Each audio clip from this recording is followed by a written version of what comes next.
So hello and welcome to all of you on our channel study with R K sir. जैसा कि अभी कुछ time से हम रेगुलर क्लासेस ले नहीं पाए थे because of some sort of other issues, but from today onward हम जो नया चैप्टर है ट्रेन तो लेकर के आए हैं। और पिछला जो हमारा जो लेक्चर था स्पीड डिस्टेंस और टाइम वाला, उसमें 3 से 4 टाइप जो बच गए थे वो भी हम इसी में कवर करेंगे आगे। So let's begin. हमारा जो टाइप नंबर फर्स्ट और क्वेश्चन नंबर फर्स्ट, इसमें क्या कहा गया है। और हाँ, इसमें जितना भी जो बेसिक होगा वो हमारा जब हम ये क्वेश्चंस इसमें करेंगे उसके साथ ही हम कवर करवाते जाएंगे, ठीक है। सो दैट कि आपको अलग से बेसिक पढ़ने की जरूरत नहीं होगी, क्योंकि वैसे इसमें एक ही फॉर्मूला है जिसके बेस्ड पे सारे क्वेश्चंस बने हुए हैं। So let's begin. हमारा जो पहला सवाल है वो पढ़ते हैं कि 250 मीटर लंबी एक ट्रेन एक बिजली के खंभे को 15 सेकंड में पार करती है, ट्रेन की गति होगी, ठीक है। तो इसमें जो एक जो फॉर्मूला बेसिक फॉर्मूला जो होता है, जैसे कि चाल बराबर होता है दूरी बटे समय, ठीक है। मतलब speed is equal to distance upon time, ये फॉर्मूला होता है। इसी फॉर्मूले से हम सारे सवाल जो ट्रेन के ऊपर जितने भी सवाल अभी तक आए हुए हैं या जो आ सकते हैं वो सारे सिर्फ इसी फॉर्मूले से हम करेंगे। बस इसमें आपको ध्यान क्या रखना है, इसमें दो चीजें होती है, एक यहाँ पे स्पीड और एक डिस्टेंस, ठीक है। स्पीड मतलब सपोज करो कि दो ऑब्जेक्ट है, दो ट्रेनें हैं या फिर दो व्यक्ति है या कुछ भी हो सकता है, वो अगर मूविंग कंडीशन में है, लाइक गतिमान है, तो इन दैट केस आपको रिलेटिव स्पीड निकालना पड़ेगी, रिलेटिव स्पीड के साथ, ठीक है। तो वो कैसे निकलेगी, जो रिलेटिव स्पीड निकलती है, रिलेटिव स्पीड ऐसे निकलती है कि अगर दोनों ऑब्जेक्ट सपोज करो कि एक ही डायरेक्शन में जा रहे हैं, ठीक है, in that case relative speed क्या होगी, वो हो जाएगी s1 माइनस s2। लेकिन अगर दोनों अपोजिट डायरेक्शन में, मतलब एक ट्रेन इधर से जा रही है और एक उधर से आ रही है, in that case relative speed जो होगी वो क्या होगी, s1 प्लस s2। तो बस ये इतना सा आपको ध्यान रखना है कि अगर दोनों ट्रेनें एक ही डायरेक्शन में जा रही है मतलब रिलेटिव स्पीड माइनस हो जाएगी दोनों की अगर निकालेंगे तो, और यदि दोनों अगर एक दूसरे के अपोजिट अगर आ रही है आमने सामने, तब अगर रिलेटिव स्पीड निकालेंगे तो दोनों की जो स्पीड होगी वो प्लस हो जाएगी। बस इतना सा आपको ध्यान रखना है, ठीक है। ये आपका रिलेटिव स्पीड वाला पॉइंट मैंने बता दिया। अब देखेंगे हम डिस्टेंस वाला। डिस्टेंस मतलब कि मैं आपको डिस्टेंस वाला भी कंसेप्ट समझा देता हूँ कि डिस्टेंस होता है उसको आप d1 प्लस d2 यहाँ पे लिख दो, टेक्स टेक्स समझने के लिए, कि जैसे दो ट्रेन है, एक ट्रेन की लंबाई जो है वो कुछ भी मान लो कि x मीटर है, दूसरे की जो वो y मीटर है, ठीक है। तो टोटल जो डिस्टेंस होगी वो इन दोनों की जो डिस्टेंस होगी उन दोनों को आपको प्लस करना है। या फिर यहाँ पे ट्रेनों की जगह सपोज करो कि एक ट्रेन और एक कोई भी अदर जैसे प्लेटफॉर्म या ऐसा कुछ भी दे रखा है उसकी अगर डिस्टेंस दे रखी है, तो यहाँ पे आपको डिस्टेंस की जगह जितना भी आपको डिस्टेंस सवाल में जब आप पढ़ोगे स्टेटमेंट, तो वहाँ पे जो डिस्टेंस दे रखी होगी वही आपको दोनों को प्लस करना है। आई होप दैट कि आपको ये इतना क्लियर हुआ होगा, ठीक है। ये मैंने आपको समझाने के लिए कि आपको बस इसमें दो ही चीजें हैं, एक स्पीड और एक डिस्टेंस। स्पीड रिलेटिव स्पीड और जो डिस्टेंस होगी वो होगी टोटल डिस्टेंस, ठीक है। तो ये दो बातें अगर आपको पता है तो आप इसके सारे सवाल जो है वो इजीली सोल्व कर लोगे। बस इसमें आपको ध्यान इतना सा रखना है कि इसमें जो रिलेटिव स्पीड निकलेगी वो s1 माइनस s2 होगा या s1 प्लस s2 होगा। ये डिपेंड करेगा कि दोनों ऑब्जेक्ट जो मूविंग कंडीशन में है वो एक दूसरे के अपोजिट आ रहे हैं या फिर एक ही डायरेक्शन में जा रहे हैं, ठीक है। सो हमारा जो पहला जो सवाल है वो हम करते हैं यहाँ पे। तो जैसा कि मैंने आपको बताया कि इसके जितने भी जो सवाल होंगे वो सिर्फ एक ही फॉर्मूला है इसमें, चाल बराबर होता है दूरी बटे समय, मतलब speed is equal to distance upon time, ठीक है। तो जैसा कि इसमें क्या कहा गया है, 250 मीटर लंबी एक ट्रेन एक बिजली के खंभे को 15 सेकंड में पार करती है, ट्रेन की गति होगी। मतलब आपको गति आपको यहाँ पे पूछी है, डिस्टेंस आपको दे रखा है और समय भी आपको दे रखा है। तो यहाँ पे कुछ भी नहीं, डायरेक्ट फार्मूला बेस्ड सवाल है। डिस्टेंस जो है वो आपको दे रखा है 250 मीटर, ठीक है। और आपको टाइम जो दे रखा है वो दे रखा है 15 सेकेंड, ठीक है। तो यदि आप इसको काटोगे तो ये हो जाएगा 15 से ये एक बार में बचा, 5 से काट दो इसको, 5 से 3 बार में ये 5 टाइम्स और ये 0, मतलब 50/3। ये आ गया 50/3, लेकिन ये आया मीटर पर सेकंड में। अब इसको अपने को बदलना है किलोमीटर पर आवर में, और जब किलोमीटर पर आवर में बदलते हैं तो इसमें 18/5 का मल्टीप्लाई होता है, ठीक है। ये भी मैं आपको अभी कंसेप्ट बता दूंगा, आपको एक ट्रिक बता दूंगा सो दैट कि आपको ये इजीली पता रहे कि कब 5/18 करना है और कब 18/5 करना है। तो 3 से 18 को काटेंगे तो 6 बार में, 5 से 50 को काटेंगे तो ये 10 बार में। अब 6 का 10 में मल्टीप्लाई होगा तो ये आ जाएगा 60, ये हो जाएगा 60 किलोमीटर पर आवर। मतलब इस सवाल में कुछ भी नहीं था, डायरेक्ट फार्मूला बेस्ड सवाल है। इसमें आपको सिर्फ याद इतना रखना है कि जैसा कि अगर इसको आप सोल्व करोगे तो ये मीटर पर सेकंड में आएगा, लेकिन मीटर पर सेकेंड को आपको किलोमीटर पर आवर में बदलना है। ठीक है, तो आपको मैं यहाँ पे थोड़ा सा बता देता हूँ। अगर बड़ी राशि में बदलना है, जैसे कि सपोज कि आपको मीटर पर सेकेंड में दिया है और इसको अगर आपको किलोमीटर पर आवर में अगर अगर यहाँ पे चेंज करना है, तो क्या होगा कि 18/5 से आप मल्टीप्लाई कर दो। ठीक है, मतलब बड़ी राशि में करना है, अगर मीटर पर सेकंड से किलोमीटर पर आवर में बदलना है, तो जैसे कि छोटी से बड़ी में बदल रहे, इसलिए 18/5 कर रहे हैं। लेकिन वहीं अगर आपको किलोमीटर पर आवर जो है, इसको यदि आप मीटर पर सेकंड में यदि आप चेंज करोगे, इन दैट केस क्या होगा कि इसी का उल्टा कर दो, 18/5 है तो 5/18 जो इससे आप मल्टीप्लाई कर दोगे। बस इतना सा आपको ध्यान रखना है। जैसा कि यहाँ पे मीटर पर सेकंड में था, लेकिन आपका जो ऑप्शन जो है वो किलोमीटर पर आवर में दे रखे, इसलिए जब आपका ये मीटर पर सेकंड में आएगा तो इसको किलोमीटर पर आवर में बदलने के लिए आपको 5/18 18/5 से मल्टीप्लाई करना पड़ेगा। ठीक है, तो ये दो बातें आपको याद रखना है। ठीक है, और ट्रिक क्या है कि जब आपको किलोमीटर पर आवर में बदलना है, मतलब बड़ी राशि में बदलना है तो 18/5 करना है, और छोटी में बदलना है मीटर पर सेकंड में तो 5/18 करना है। ठीक है, आई होप दैट कि अब आपको ये क्लियर हो गया होगा। और भी हम ऐसे सवाल करेंगे, सो आपके जो डाउट्स होंगे वो आगे क्लियर होते रहेंगे। तो इसका option C will be the correct answer. अब हम देखते हैं हमारा दूसरा सवाल। इसमें देखते हैं क्या कहा गया है। एक ट्रेन 36 किलोमीटर पर आवर की चाल से एक बिजली के खंभे को 40 सेकंड में पार करती है, ट्रेन की लंबाई होगी। तो वही जैसा कि मैंने आपको बताया, फार्मूला तो इसमें एक ही है, चाल बराबर वही जो दूरी बटे समय जो होता है, डिस्टेंस अपॉन टाइम, वही वाला फॉर्मूला है। अब इसमें क्या कहा गया है, एक ट्रेन 36 किलोमीटर पर आवर की चाल से, ठीक है, तो ये 36 जो है वो आप यहाँ पे लिख दो। चाल से एक बिजली के खंभे को 40 सेकंड में पार करता है ट्रेन की लंबाई। ठीक है, तो ये लंबाई जो है ये मीटर में आती है हमेशा, जैसा कि मैंने ऑप्शन से भी लग रहा है कि ये यहाँ पे मीटर होगा, यहाँ पे उन्होंने दिया नहीं है। तो 36 जो है ये किलोमीटर पर आवर है, तो इसको आपको मीटर पर आवर में कन्वर्ट करना पड़ेगा, तो 5/18 करेंगे। ठीक है, तो ये आपको यहाँ पे याद रखना है कि 18/5 आएगा या 5/18, क्योंकि किलोमीटर पर आवर में दिया है और मीटर पर सेकंड में बदलना है, मतलब कम में अगर आपको बदलना है तो 5/18 आएगा। ठीक है, मतलब कम वाली वैल्यू ऊपर आ जाएगी। अब यहाँ पे डिस्टेंस जो है वो तो आपको पूछी है, और समय जो है वो आपको कितना दे रखा है, 40 सेकेंड, तो यहाँ पे आप रख दो 40। तो इसको यदि आप सोल्व करोगे तो 18 से ये दो बार में, 5 से ये 10 इजिकल टू D/40। तो D इजिकल टू कितना आ जाएगा, 40 का 10 में मल्टीप्लाई हो जाएगा तो 400, मतलब option B will be the correct answer. ठीक है, अब हम बढ़ते हैं हमारे अगले सवाल की तरफ और अगले टाइप की तरफ। टाइप नंबर सेकेंड, इसमें देखते हैं क्वेश्चन नंबर थर्ड। एक 160 मीटर लंबी एक ट्रेन जिसकी गति 54 किलोमीटर पर आवर है, 200 मीटर लंबे एक प्लेटफॉर्म को कितने समय में पार करेगी। सो वही जैसा कि मैंने आपको बताया, स्पीड इज इक्वल टू होता है डिस्टेंस अपॉन टाइम। ठीक है, ये कॉमन फॉर्मूला यही लगेगा सारे सवाल में। तो यहाँ पे आप अपन को देखना है कि 160 मीटर लंबी एक ट्रेन, ठीक है, मतलब ट्रेन की जो लंबाई है वो दे रखी है, उसकी गति दे रखी है 54 किलोमीटर पर आवर, 200 मीटर लंबे एक प्लेटफॉर्म को कितने समय में पार करेगी। ठीक है, मतलब आपको यहाँ पे प्लेटफॉर्म भी दे रखा है और ट्रेन दोनों की लंबाई दी है, मतलब यहाँ पे डिस्टेंस जो है वो टोटल डिस्टेंस आएगी। टोटल डिस्टेंस कितनी हो जाएगी, 160 और 200 मतलब 360, मतलब यहाँ पे तो आपका आ जाएगा वैल्यू 360। उसके बाद में क्या कहा गया है कि जो ट्रेन है उसकी स्पीड जो है वो 54 किलोमीटर पर आवर। तो यहाँ पे हम लिख लेते हैं स्पीड की जगह 54, ठीक है, किलोमीटर पर आवर। लेकिन जो आपको सवाल ऑप्शन में जो है सेकंड में आपको दे रखा है, मतलब आपको सेकंड में निकालना है, मतलब आपको मीटर पर सेकंड में इसको कन्वर्ट करना पड़ेगा। तो 54 में क्या करना पड़ेगा आपको, इसको कम करना है, मतलब 5/18। ठीक है, ये किलोमीटर था, ये मीटर पर सेकंड में कन्वर्ट हो गया। अब इज इक्वल टू डिस्टेंस जो है वो जैसे कि 160 और 200, मतलब कि कितना आ जाएगा, ये आ जाएगा 360 डिवाइडेड बाई, आपको यहाँ पे समय होता है तो समय आपको पूछा है। ठीक है, तो अब यहाँ पे 18 से इसको 54 को काटोगे तो 3 बार में, तो 5 से ये कितना हो जाएगा 15 is equal to 360 divided by T.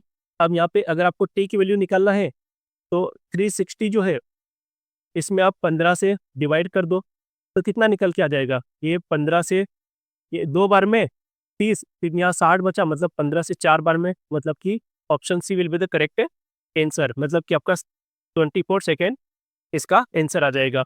तो कुछ भी नहीं था, जैसा कि मैंने आपको बताया कि डायरेक्ट ये जो फॉर्मूला है ये आपको फॉर्मूला पता होना चाहिए इसमें, पहली बात। दूसरी ये कि आपको जो कन्वर्जन है वो आना चाहिए। कन्वर्जन मतलब किलोमीटर पर आवर से मीटर पर सेकेंड में, या मीटर पर सेकेंड से किलोमीटर पर आवर में कैसे कन्वर्ट करना है, ये दो चीज़ें आपको पता होना चाहिए, तो आप सारे सवाल कर लोगे। इसके अलावा कुछ चीज़ें हैं जैसा कि मैंने आपको बताया था रिलेटिव स्पीड वाला जो कंसेप्ट है और टोटल डिस्टेंस वाला, ठीक है। तो ये 4 बातें आपको याद रखना है, अब सारे सवाल हो जाएंगे ट्रेन वाले, कभी कुछ इश्यू नहीं आएगा। अब हम देखते हैं हमारा अगला सवाल, क्वेश्चन नंबर 4। क्या कहा गया है कि 150 मीटर लंबी एक ट्रेन 450 मीटर लंबे एक प्लेटफॉर्म को 20 सेकंड में पार करती है, ट्रेन की गति कितनी होगी? तो वही वापस हम लिखेंगे कि स्पीड इज इक्वल टू होता है डिस्टेंस अपॉन टाइम। अब यहाँ पर जो क्या कहा गया, ट्रेन की गति जो है वो आपको निकालना है, तो स्पीड की जगह जैसा जैसा रख दो।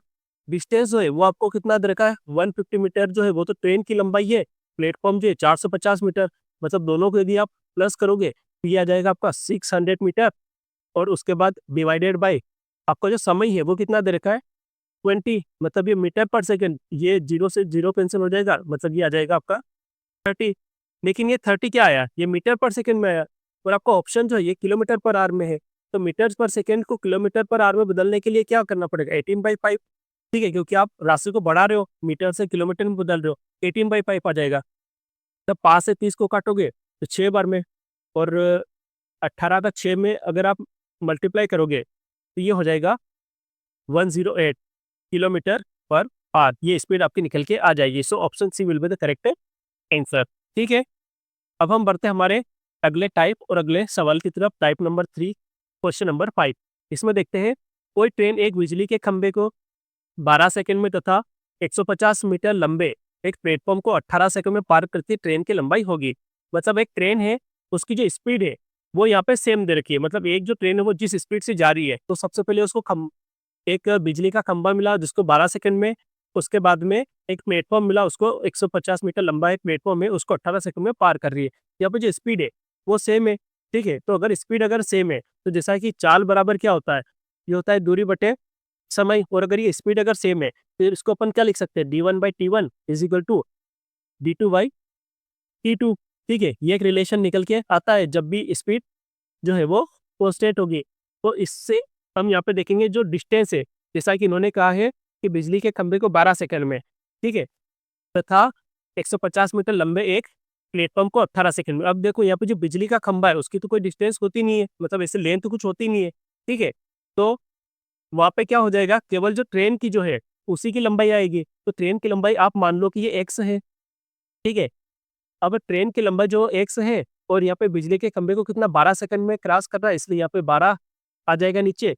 अगेन D2 जो है यहाँ पे, अब क्या है, एक प्लेटफॉर्म है, ठीक है, और प्लेटफॉर्म 150 मीटर है, तो 150 मीटर तो ये प्लेटफॉर्म आ जाएगा, और यहाँ पे जो ट्रेन की जो डिस्टेंस है, ट्रेन कितनी लंबी है, 100 मीटर लंबी है, जैसा कि यहाँ पे हमने लिखा है, और ये कितने सेकेंड में कर रहा है, ये 18 सेकेंड में। अब मैं एक बार वापस और बता देता हूँ ये कैसे आया। यहाँ पे देखो, यहाँ पे एक प्लेटफॉर्म था, तो प्लेटफॉर्म की कुछ डिस्टेंस होती है, इसलिए यहाँ पे आगे डिस्टेंस प्लस जो ट्रेन की डिस्टेंस है, ये टोटल डिस्टेंस आ गई, और ये टोटल डिस्टेंस कितने समय में ट्रेन क्रॉस कर रही है, 18 सेकेंड में। इधर अपन देखेंगे कि इधर क्या एक बिजली का खंबा है, तो यहाँ पे भी ट्रेन की डिस्टेंस तो है, लेकिन बिजली के खंबे की कोई डिस्टेंस होती नहीं है, कोई लेंथ, इसलिए वो नेग्लिजिबल मान लेते हैं कि यार डिस्टेंस अपॉन टाइम, टाइम कितना 12 सेकंड में, ठीक है। तो इस तरह की एक इक्वेशन निकल के आ रही है। अब 6 से ये 2 बार में, 6 से इसको काटेंगे 3 बार में, तब इसका इधर मल्टीप्लाई करेंगे, 3 का तो 3x इज इक्वल टू 150 का 2 में करेंगे तो ये आ जाएगा 300 प्लस 2x, मतलब 3x में से 2x जाएगा तो x इज इक्वल टू कितना निकल के आ जाएगा, ये 300। सो आपका option C will be the correct answer, ठीक है। एक और सवाल हम ऐसा ही देख लेते हैं सो दैट कि आपको ये जो कंसेप्ट है और ज़्यादा अच्छे से क्लियर हो जाए। क्वेश्चन नंबर 6 देखते हैं हम।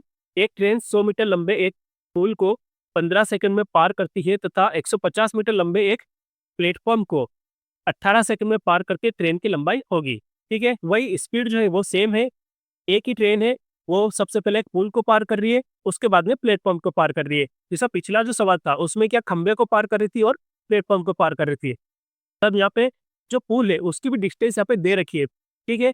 तो यहाँ पे वही जैसा कि मैंने आपको कहा था कि जब स्पीड जो है वो कांस्टेंट होगी तो चाल बराबर दूरी बटे समय होता है, तो एक रिलेशन निकल के आता है d1/t1,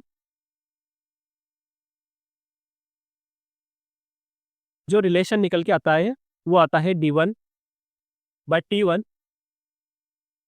is equal to d2/t2, ठीक है।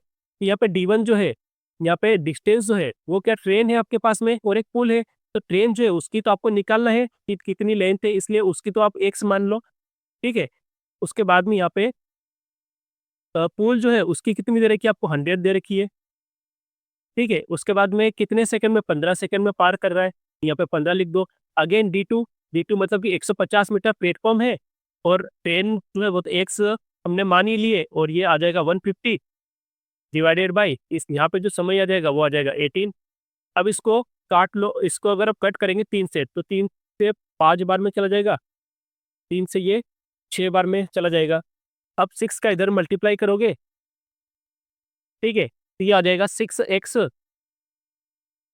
प्लस ये हो जाएगा 600 इज इक्वल टू ये आ जाएगा 5x प्लस ये आ जाएगा 750।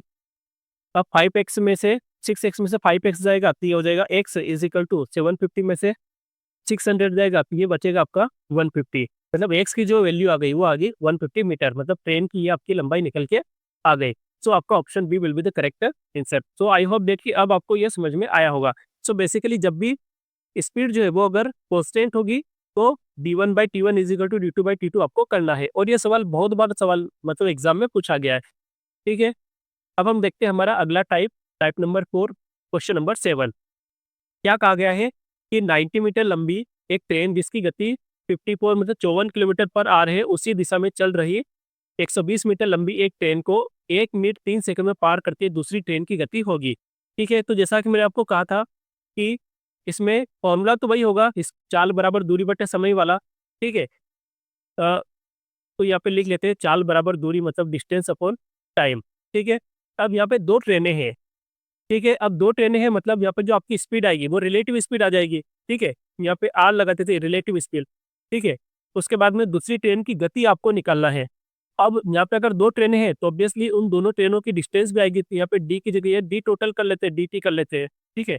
अब देखो क्या हो रहा है कि एक ही दिशा में चल रही है, ठीक है। एक ही दिशा में चल रही है मतलब आपको जो रिलेटिव स्पीड आएगी वो दोनों की माइनस करना पड़ेगी, जो भी निकल के आएगी। मतलब आपको यहाँ पे मान लो दूसरी ट्रेन की जो गति वो आपको निकालना है तो एक्स मान लो, तो ये 54 माइनस एक्स कर दो, मतलब ये पहले ट्रेन की गति माइनस दूसरे ट्रेन की गति, ठीक है। तो ये रिलेटिव स्पीड की जगह ये वैल्यू निकल के आ गई, ठीक है। अब हम यहाँ पे देख लेते हैं कि टोटल डिस्टेंस जो है वो यहाँ पे क्या दे रखी है कि 150 मीटर लंबी एक ट्रेन है, ठीक है, और दूसरी जो ट्रेन है वो 90 मीटर है। मतलब 90 और 120 को अगर आप प्लस करोगे तो ये कितना आ जाएगा, ये आ जाएगा 210, ठीक है। ये मीटर में डिवाइडेड बाई ये कितना 1 मिनट मतलब 60 सेकेंड और 3 मतलब 63 सेकेंड, ठीक है। अब ये मीटर पर सेकेंड में है तो आपको दूसरी ट्रेन की अगर गति निकालना है वो किलोमीटर पर आवर में निकालना है। तो अगर ये मीटर पर सेकेंड में है तो इसको अपने को किलोमीटर पर आवर में बदलना पड़ेगा, इसलिए 18/5 करना पड़ेगा यहाँ पे, ठीक है। तो देखो अब इसको हम काटेंगे तो इसको 21 से इसको 3 बार में काट दो, ठीक है। यहाँ पे 10 बच जाएगा फिर भी। उसके बाद में 3 से ये 6 बार में कट जाएगा, 5 से ये 2 बार में कट जाएगा। सो यहाँ पे 12 बचा। तो 54 minus X is equal to इधर बच रहा है 12। एक्स इज इक्वल टू 54 में से 12 अगर चला जाएगा तो कितना बचेगा, ये बचेगा 52, ठीक है। ये किलोमीटर पर आवर, मतलब आपका option B will be the correct answer. So जैसा कि मैंने आपको बताया कुछ भी नहीं था, ये पूरा जो फॉर्मूला है ये फॉर्मूला बेस्ड सवाल है। इसमें बस आपको रिलेटिव स्पीड और टोटल डिस्टेंस ये 2 चीज़ों का आपको ध्यान रखना है, क्योंकि 2 ट्रेनें थी इसलिए यहाँ पे रिलेटिव स्पीड आ गई। रिलेटिव स्पीड में इतना ध्यान रखना है आपको कि दोनों ट्रेनें एक ही डायरेक्शन में जा रही है, अपोजिट डायरेक्शन में जा रही है, ठीक है। अगर एक ही डायरेक्शन में जा रही है तो दोनों को माइनस कर दोगे, और यदि अपोजिट डायरेक्शन में तो दोनों को यहाँ पे प्लस हो जाता, ठीक है। अब हम देखते हैं हमारा अगला सवाल। जैसा कि क्वेश्चन नंबर 8 क्या कहा गया है, 50 किलोमीटर पर आवर की चाल से चलती हुई 100 मीटर लंबी ट्रेन विपरीत दिशा में आती हुई 120 मीटर लंबी दूसरी ट्रेन को 6 सेकंड में पार करके दूसरी ट्रेन की गति होगी, ठीक है। तो जैसा कि वही मैंने आपको बताया है कि इसमें भी 2 ट्रेनें हैं, मतलब कि यहाँ पे जो हमारा जो फॉर्मूला होगा, ठीक है, फॉर्मूला जो होता है चाल मतलब कि रिलेटिव स्पीड आ जाएगी, चाल बराबर दूरी बटे समय, ठीक है। ये टोटल डिस्टेंस यहाँ पे लगा दो, क्योंकि 2 ट्रेनें तो दोनों की लंबाई यहाँ पे प्लस होगी। तो अब देखो यहाँ पर रिलेटिव स्पीड 2 जो ट्रेन है दोनों अपोजिट डायरेक्शन में जा रही है, ठीक है। अपोजिट डायरेक्शन में जा रही है मतलब कि दोनों की जो मतलब स्पीड जो है वो प्लस हो जाएगी। जैसा कि पिछला जो सवाल था उसमें एक ही डायरेक्शन था, लेकिन यहाँ पे अपोजिट डायरेक्शन है, तो यहाँ पे एक जो ट्रेन है उसकी स्पीड तो आपको दे रखी है 50, दूसरी की आपको निकालना है तो वो आप मान लो यहाँ पे x, ठीक है। तो ये तो आपकी स्पीड आ गई। अब यहाँ पे डिस्टेंस की यदि हम बात करें तो पहली जो ट्रेन है वो कितनी 100 मीटर लंबी है और दूसरी जो 120, मतलब कि दोनों को यदि आप प्लस करोगे तो ये आ जाएगा 220 डिवाइडेड बाई समय कितना लग रहा है 6 सेकेंड। अब यहाँ पे ये मीटर पर सेकेंड में आ रहा है, इसको अगेन हम किलोमीटर पर आवर में बदलेंगे क्योंकि आपको जो दूसरी ट्रेन की जो गति है वो आपको किलोमीटर पर आवर में यहाँ पे ऑप्शन में आपको निकालना है। यहाँ पे 18/5 कर देंगे हम, तो 6 से ये 3 बार में चला जाएगा, 5 से इसको काटेंगे तो ये 4 बार में 20, अगेन यहाँ पे 2 बचा मतलब कि अगेन 4 बार में, तो ये इसका 44 का 3 में मल्टीप्लाई करेंगे तो ये आ जाएगा 2 और ये हो जाएगा 13, मतलब 132 इजिकल टू इधर आ जाएगा 50 plus X, X is equal to 132 में से 50 अगर आप माइनस करोगे तो ये निकल के आ जाएगा 82। सो आपको एक्स की जो वैल्यू निकल के आ गई वो आ गई 82 किलोमीटर पर आवर, ठीक है। आई होप दैट कि अब जो है ये इसका कंसेप्ट आपको समझ में आ गया होगा। अब हम बढ़ते हैं हमारा अगला जो टाइप है उसकी तरफ, टाइप नंबर 5 क्वेश्चन नंबर 9। इसमें हम देखते हैं क्या कहा गया है। 300 मीटर लंबी एक ट्रेन जिसकी गति 90 किलोमीटर पर आवर है उसी दिशा में 60 किलोमीटर पर आवर की चाल से चल रही एक दूसरी ट्रेन को 2 मिनट में पार करके दूसरी ट्रेन की लंबाई होगी, ठीक है। तो वही जैसा कि मैंने आपको कहा है कि फॉर्मूला जो है वो सेम होगा, चाल बराबर जो दूरी बटे समय है, फॉर्मूला वही होगा। किसी भी तरह का सवाल आएगा फॉर्मूला यही रहेगा। अब इसमें आपको क्या कहा गया, इसमें भी 2 ट्रेनें हैं, यहाँ पर रिलेटिव स्पीड आ जाएगी सबसे पहले तो, ठीक है। तो क्या कहा, 300 मीटर लंबी एक ट्रेन जिसकी गति जो 90 किलोमीटर पर आवर है, ठीक है, उसी दिशा में 60 किलोमीटर पर आवर की चाल से चल रही है। मतलब रिलेटिव स्पीड कितनी आ जाएगी, एक ट्रेन की स्पीड है 90, दूसरे की है 60 और एक ही डायरेक्शन में जा रही है। और अगर एक ही डायरेक्शन में अगर जा रही है तो वहाँ पे रिलेटिव स्पीड मतलब दोनों की स्पीड को माइनस करते हैं, तो 90 में से 60 जाएगा तो ये कितना आ जाएगा 30। अब यहाँ पे दूरी की यदि बात करें, ये किलोमीटर पर आवर में, ठीक है। अब यहाँ पे हम दूरी की अगर बात करें तो दूरी जो है ये किलोमीटर पर आ रहा है तो इसको 5/18 कर देते हैं, मतलब मीटर पर सेकंड में कर देते हैं क्योंकि आपका जो ऑप्शन है वो मीटर में दे रखा है, इसलिए आपका जो आंसर आना चाहिए वो भी मीटर में आना चाहिए। अब यहाँ पे हम देखते हैं डिस्टेंस, डिस्टेंस कितनी है, एक ट्रेन 300 मीटर की है और दूसरी जो ट्रेन है उसकी आपको निकालना है, मतलब कि 300 प्लस एक्स हो जाएगा डिस्टेंस, ठीक है। और टाइम की यदि हम बात करें तो टाइम कितना लग रहा है 2 मिनट, मतलब कि 120 सेकेंड, ठीक है।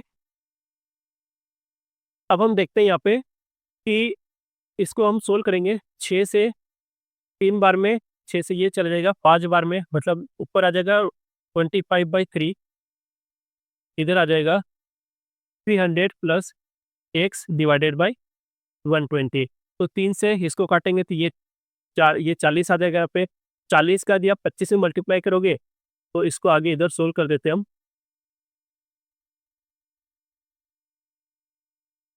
हाँ, तो ये 25 को आप 40 से यदि मल्टीप्लाई करोगे तो ये निकल के आ जाएगा 1000 is equal to 300 plus X. यहाँ से आप एक्स की वैल्यू निकाल लोगे तो 1000 में से 300 गया तो ये निकल के आ जाएगा 700, ठीक है। तो 700 जो है इसका option C will be the correct answer, ठीक है।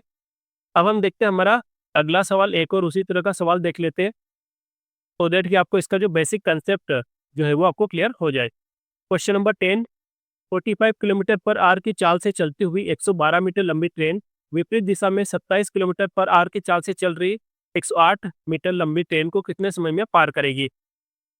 तो वही जो आपका चाल जो है रिलेटिव स्पीड, जो रिलेटिव स्पीड वो होता है चाल बराबर दूरी बटे समय, इसी फार्मूले से हम इसको सोल्व करेंगे अगेन।